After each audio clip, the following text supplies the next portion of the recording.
So tell us who you are and where we're at. We're in Blackwell's Corner.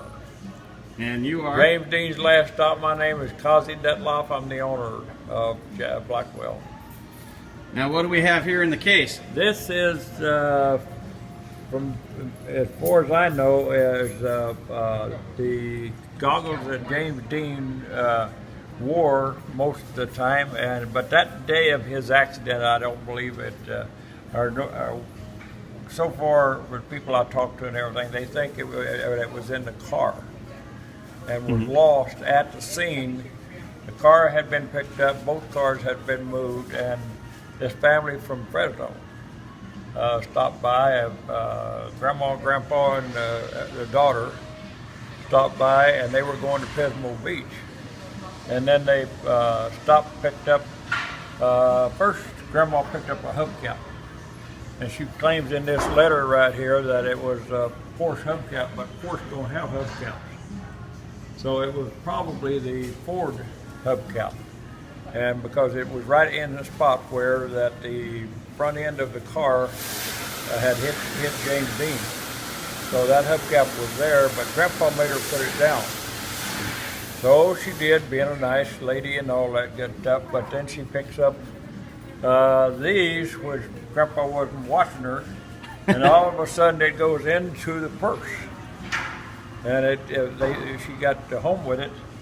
She first hung them up, I would say probably on a hanger or something, and then a little later on she put them into this box.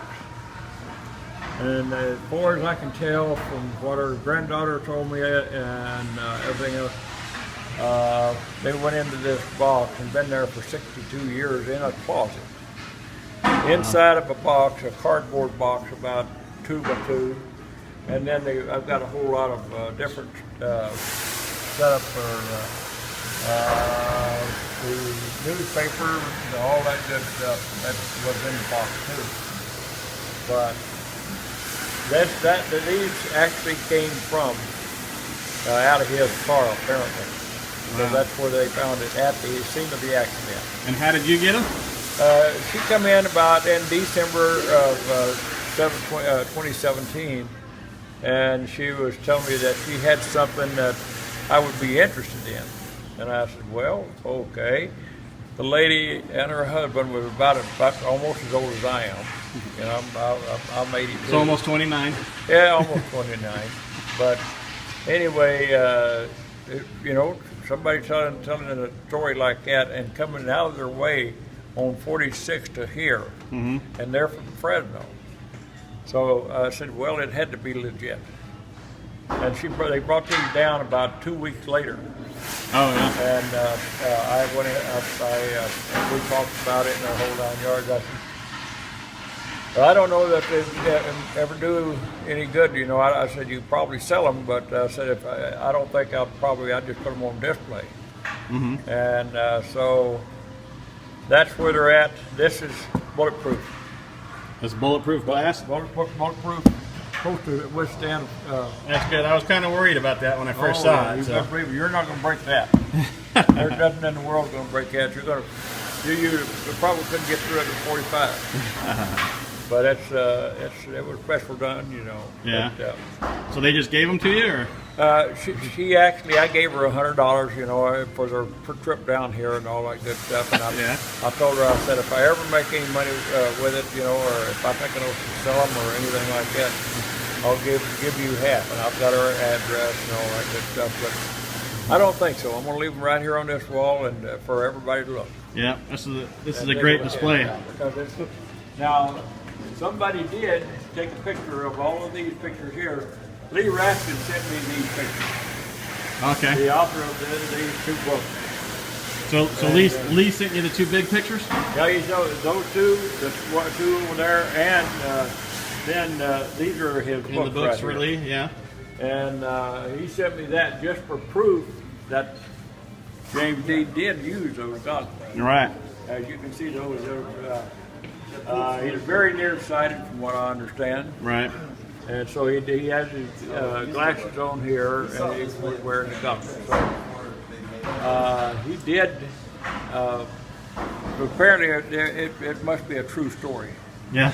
because you know she They sure look like the ones in the picture. yeah, all she wanted to know is her family. If there was anything come out with in the news and media or anything like that, to use their name. Right, get the credit for it.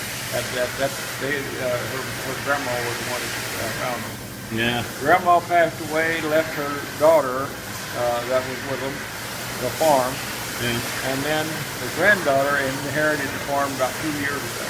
Yeah. And so she found these things in the closet Right. inside of a box, a 2-foot cardboard box, Really. with all of these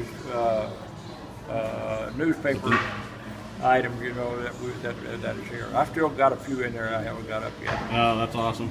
but they will be there before it's over with. That's nice.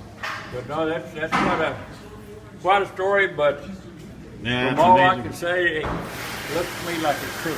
Well, yeah, it does look. They look just like the ones in the picture. You look Well- at the band. You look at the white stripe, the white pinstripe around the outside. You One see the more white stripe around thing it. that I was going to tell you. Yeah. There was somebody come in here and took a picture of all of this after for this display, Yeah. and he put it on the James Dean site. Yeah. And he had an old pair of goggles like that, and it was on an old dirty coffee table. Yeah. And he put it all out there and said, "Oh, and we don't claim that this James Dean wore these." Yeah. Down in the small print down below, you know, but Right. he offered the goggles he had for $20,000. Wow. Without proof. Somebody would be nuts to do something Yeah, like that. exactly. But I don't know. To me, as far as I'm concerned, they're going to stay right there. Yeah, this is the perfect place for them. Perfect Yep. spot, man. That's great. Thanks for Yeah, keeping we all- those for us.